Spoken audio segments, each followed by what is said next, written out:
자, 안녕하십니까. 심프로입니다. 자, 우리 삼성전자. 자, 한번 보도록 할 텐데, 자, 지금 보시면이 어제 엄청난 급등을 보인 이후에 오늘도 2.3%로 시작 출발을 하고 있습니다. 자, 이러면서 우리 삼성전자 계속적으로 좋은 호재성 뉴스들이 쌓여지고 있고, 자, 가장 중요한 전쟁이라는 이 지정학적 리스크가 어느 정도는 해소될 것 같다라는 이런 기대감 속에서, 자, 미증시가 계속적인 반등을 하고 있습니다.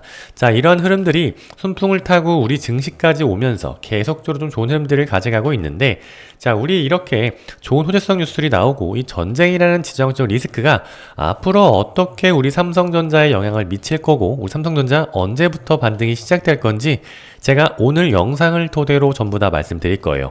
자, 그러니까 오늘 영상 여러분들이 굉장히 중요하다라는 생각들을 가지시고 영상 끝까지 시청 부탁드리겠습니다. 자, 본격적으로 시작하기 전에 우리 여러분들 구독과 좋아요 꼭 한 번씩만 눌러주시면 제가 영상 만드는데 가장 큰 힘이 된다라는 말씀들을 드리면서 자, 우리 삼성전자 바로 한번 시작해 보도록 하겠습니다.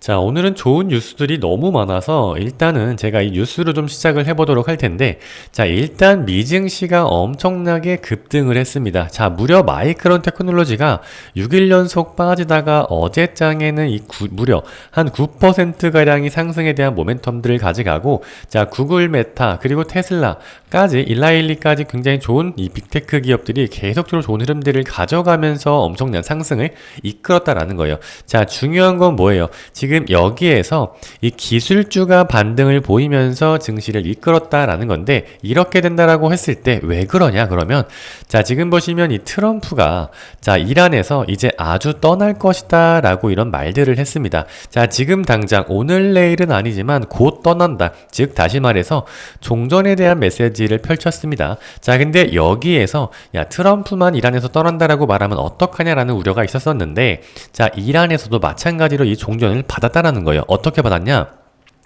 자, 미국이 추가적으로 공격하지 않는다고 약속을 하면 우리도 종전할 가능성이 있다라고 말을 하면서 증시에서 굉장히 좋은 역할들을 했다라는 거죠. 자, 근데 한편에서 우려가 있는 게 뭐냐면, 자, 트럼프가 이렇게 떠날 거라고 말을 하긴 했는데, 야, 호르무즈 해협은 우리 일이 아니야 라고 말을 하면서 굉장히 좀 불안하다. 우리에 대해서 우리 유가는 어떻게 되는 거냐. 특히나 이 동아시아에서 원유 수입이 많기 때문에, 자, 호르무즈를 통제한다라고 했을 때 우리는 계속적으로 유가에 대한 충격이 있는 거 아니냐라고 하시는 분들도 계시는데, 제가 생각했을 때 지금 이 트럼프가요, 전쟁을 빨리 끝내야만 자기네 나라 미국에 대한 경제가 좋아지고 금리가 안정되면서, 자, 증시가 계속적으로 좋은 흐름들을 가져갈 수 있는 패턴들이 있다는 걸 다들 잘 알고 있고, 트럼프 역시나 자기 주식이 계속적으로 떨어지고 있는 걸 느끼기 때문에, 자, 전쟁을 빨리 끝내야 된다 라는 것 때문에 일단 호르무즈 복잡한 문제는 일단 좀 뒤로 제쳐준 다음에 일단은 종전을 하자라는 스탠스로 가져가고 있는 거다라는 겁니다. 자, 그래서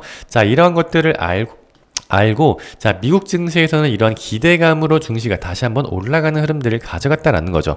그리고 또 여기서 가장 중요한 파월 의장이요, 자, 이 하버드 연설에서 지금 여기 전쟁에 대한 우려를 걱정하지 말아라 라고 하면서 금리 조정은 시간을 두고 지켜볼 문제다 라고 말을 한 거죠. 자, 그러니까 이 연준에서 이 금리를 인상하겠다라는 이 우려 때문에 계속적으로 증시에서 채권 시장으로 준 자금들이 빠져나가는 듯한 모습들을 보여줬었는데, 자, 이 유가 때문에 유가가 올라가면서 인플레를 유지를 하고 인상을 시킨 다음에, 자, 이것들 때문에 다시 한번 금리가 올라가는 거 아니야? 라는 이런 우려가 있었단 말이에요. 자, 근데 이 파월 의장이 말한 건 전쟁 인플레 때문에 지금 이 공급에 의해서 유가가 올라가는 거기 때문에 수요에 의해서 올라가는 건 아니다. 그래서 금리 조정을 할 필요가 없다라고 보고 있고, 우리도 지금 유가가 올라가는 걸 잘 지켜보고 있기 때문에, 자, 경제에 미치는 영향들을 자, 우리가 맞춰서 자, 스탠스를 가져갈 거다라고 말을 하면서, 아, 인상하진 않을 거야 라는 이런 말들을 했다라는 거예요. 그러니까 다시 한번 인상되지 않는다라고 했을 때 기술주에 대한 반등이 이루어지고 있다. 그러니까 여기에서 어떻게 전쟁이라는 지정학적 리스크가 꺼질 것 같은, 종전할 것 같은 기대감이 있고, 자, 유가가 올라가고 있는 건 전쟁이 끝난다라고 했을 때 유가는 다시 한번 바로 내려올 수 있는 가능성이 있어 보인다라고 파월 의장이 말을 하면서 다시 한번 어떻게 증시에서 흐름들이 좋아지고 있다라는 겁니다. 이렇게 말을 하니까 채권으로 들어갔던 돈들이 다시 한번 슬금슬금 증시로 들어오고 있기 때문에 굉장히 좋은 흐름들을 가져가고 있다라고 말씀드릴 수가 있겠습니다. 자, 이러한 미국 증시를 통해서 다시 한번 우리 삼성전자 크게 올라가는 듯한 모습을 보여주고 있는데, 자, 우리 어제장에 좀 수급을 보면서 말씀드리도록 하겠습니다.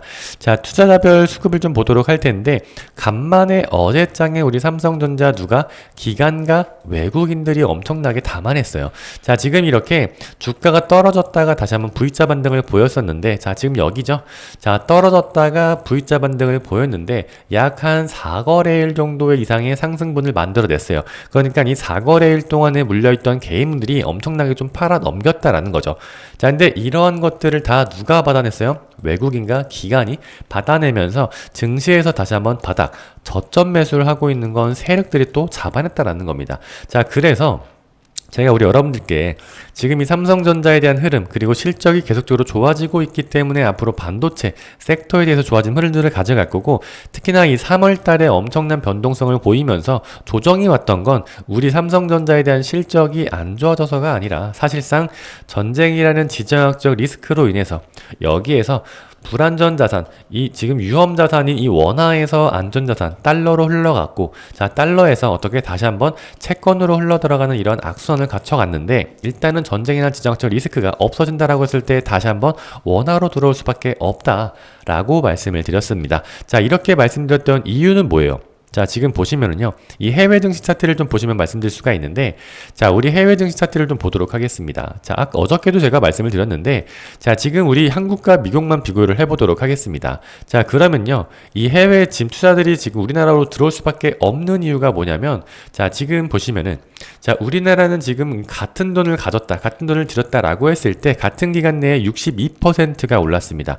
물론 이 많이 올랐기 때문에 많이 떨어지긴 했지만, 어쨌든 간에 지금 보시면 9월부터 해서 엄청난 상승세를 보이고 있고 굉장히 많이 저평가가 되어 있는데, 자, 미국 시장은 이제 경기 성장세가 조금 둔화가 되면서 마이너스대의 성장률을 보이고 있다는 거예요. 그러니까 이 전쟁이라는 지정학적 리스크가 만약에 없어진다라고 했을 때 다시 한번 미국 시장에서 우리나라 국내 시장, 특히나 아시아 시장에서는 가장 상승률이 높은 우리 시장으로 자금들이 들어올 수밖에 없다라고 말씀을 드리면서, 자, 이렇게 주가가 내려가면서 한 번에 지금 바닥을 찍었고 다시 한번 이렇게 바닥을 이탈하면서 조금 내려가는 듯한 모습을 보였지만, 우리는 여기에서 어떻게 분할 매수하는 타점들을 잡아 나가야 된다라고 말씀을 드렸습니다. 자, 그리고 여기에서 우리 여러분들이 가장 또 고민하시는 게 뭐였냐면, 자, 가장 고민하시는 게 뭐였냐면 여기에서 환율이었을 겁니다. 자, 그러니까 환율이 어떻게 되고 있냐? 지금 보시면 이 환율이요, 최근 들어서 엄청 올랐었습니다. 자, 지금 보시면 이 1536원까지 올랐다가 지금 이렇게 다시 한번 1513원대까지 떨어졌다라고 말씀드릴 수가 있겠죠. 그러니까 이 환율이 점차적으로 안정세를 찾아가는 건 전쟁이라는 지정적 리스크가 없어지면서 또 한 가지 호재 많다라고 말씀을 드렸었는데, 자, 지금 여기에서 WGBI가 어제 4월 1일 날 편입이 되는 첫 번째 날이었습니다. 자, 근데요, 지금 보시면 이 외인들이요, 무려 국채를, 자, 2조 8천억 원 가량을 풀 매수를 했다라는 겁니다. 자, 이렇게 되면 환율이 떨어지는 효과를 볼 수가 있죠. 왜 그러냐면, 자, 이 WGBI라고 하는 이 지수를 추종하는 세계 여러 펀드들이 있는데, 이것들에 대해서 우리 2%, 그러니까 여기에 편입되어 있는 나라가 총 몇 국에 25개국이 있습니다. 자, 근데 여기에서 우리나라는 9위에 링크되어 있기 때문에 약 2%에 대한 비중을 가져가고 추종하는 펀드들이 다 2%씩 우리나라 국채를 사야 돼요. 그러면 어떻게 되냐?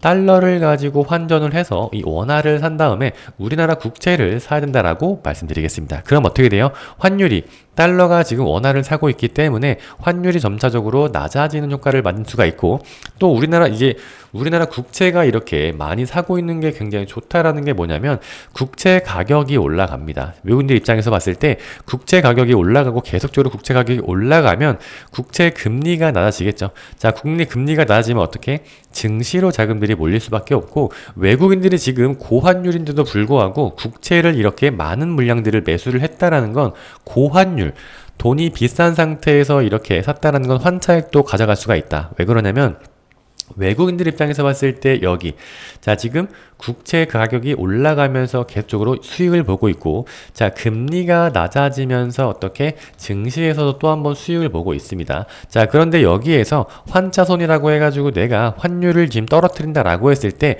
내가 만약에 국채를 빼면서 빼면서 달러로 환전을 했을 때 환차익까지 볼 수 있다. 자 근데 지금 여기에서 뭐예요? 국채는 이자가 나오니까 자 지금 이 한 번의 매수로 세 가지의 혜택을 볼 수 있기 때문에 이런 풀 매수가 들어오고 있다라고 좀 말씀드릴 수가 있겠고 자 지금 보시면 일본은요 사실상 이 WGBI에 굉장히 늦게 들어올 줄 알았었는데 이 공적연금이 들어오면서 다른 투자들도 굉장히 분주해졌다라는 거예요.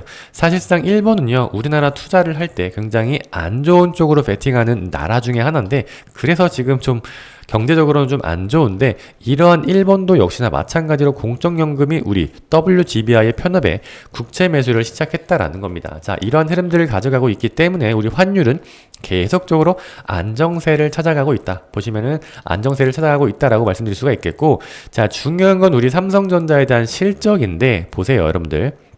이게 가장 중요합니다. 자, 지금 보시면 이 삼성전자 이 3월 수출이 지금 발표가 됐는데 최초 800억 달러를 돌파를 했습니다. 자, 지금 여기에서 엄청나게 지금 보시면은 이 3월 달이 전쟁으로 인해서 주가가 계속적으로 빠지고 있고 조정을 거쳐가던 이 3월인데 3월에도 마저 지금 사상 최대 800억 달러에 대한 돌파를 했다라는 거예요. 자, 근데 지금 여기에서 가장 큰 핵심적인 건 뭐냐면 전쟁이 자 보시면은 자 전쟁이 계속적으로 지금 이루어지고 있음에도 불구하고 이 삼성전자 SK하이닉스 영업이익 1분기 영업이익이 70조 원을 넘어선다라는 말들이 나오고 있어요. 자 지금 보시면 우리 삼성전자 한 40조 원 그리고 지금 30조 원을 넘어갈 것 같다라고 예상을 했었는데 자 지금 이 800억 달러를 지금 수출을 넘어가고 반도체 최초로 이 300억 달러를 놀렸습니다. 자 그러니까 이 계속적으로 이 반도체에 대한 수요는 많은 상태에서 공급을 계속적으로 하고 단가는 올라가면서 이러한 실적을 내고 있기 때문에 여기에서 4월 달에 이제 삼성전자의 잠정적 실적 발표가 나올 텐데 여기에서 잠정 실적 발표가 나온다라고 했을 때 예상치 시장이 예상하는 예상치를 상회한다라고 했을 때 폭발적인 퍼포먼스를 낼 수가 있다라는 겁니다. 자 그러면서요 지금 보시면 이제 삼성전자 영업이익이 250조 원이라는 전망이 나왔습니다. 자 지금 예상하는 게 뭐였냐면 70조 원이 열린다라고 말을 한 거지 연초에는 어떻게 한 35조에서 40조 원 가량 될 것 같다라고 시장에서 예상을 하고 있는데 자 250조 원이 나왔다라는 거예요. 자 물론 전망치는 사실상 틀리려고 내는 것 같지만 자 250조 원이 나왔다. 근데 1분기가 40조 원이다 라고 예상을 했는데 250조라는 건 무슨 말이에요? 자 지금이 4416이잖아요. 자 이렇게 4분기 연속적으로 40조를 낸다라고 했을 때 160조 원이 지금 예상치가 돼야 되는데 250조 원이 됐다라는 건 자 1분기에 지금 40조 2분기에 50 3분기에 60 4분기에 70조 원이 돼야 이렇게 해도 220조 원이 된다. 그러니까 다시 말해서 반도체에 대한 수출은 계속적으로 늘어날 수밖에 없는데 자 지금 이 전쟁이라는 지정적 리스크로 인해서 엄청난 큰 변동성과 충격을 주고 있는 와중에도 반도체는 잘 팔렸다라는 걸 방증하게 된다는 거죠. 그러니까 지금 여기에서 고점이다라고 생각해서 주가가 떨어질 거냐? 절대 그렇지가 않는다. 자 이제 여기에서 다시 한번 반등해서 추가적으로 큰 퍼포먼스를 보이면서 올라갈 텐데 우리 여러분들 여기에서 분할 매수하는 타점들을 잡아 나가셔야 된다. 라는 말씀들을 계속적으로 드리고 있는 겁니다. 자, 오늘 영상은 여기서 좀 마무리하도록 하겠습니다. 자, 이 삼성전자 앞으로 더 올라갈 수밖에 없는 흐름들을 가져가고 있기 때문에 우리 여러분들 여기에서 크게 신용을 걸어서 매수하기보다는 야금야금 여러분들의 여윳돈을 가지고 분할 매수하는 타점들을 잡아 나간다라고 했을 때 자 지금 이게 여러분들 실적은 올라가고 있는데 주가는 눌리고 있다? 이게 저평가가 아니고 뭐겠습니까? 자 여러분들 지금 여기에서 조금씩 담아가면서 분할 매수할 수 있는 타점들을 가져갔으면 좋겠다라는 말씀들을 드리면서 자 오늘 영상 여기서 마무리하도록 하겠습니다. 자 영상이 조금 도움되셨다라고 하시는 분들은요 구독과 좋아요 꼭 한 번씩만 눌러주시면 감사드리겠습니다. 자 감사합니다. 심프로였습니다.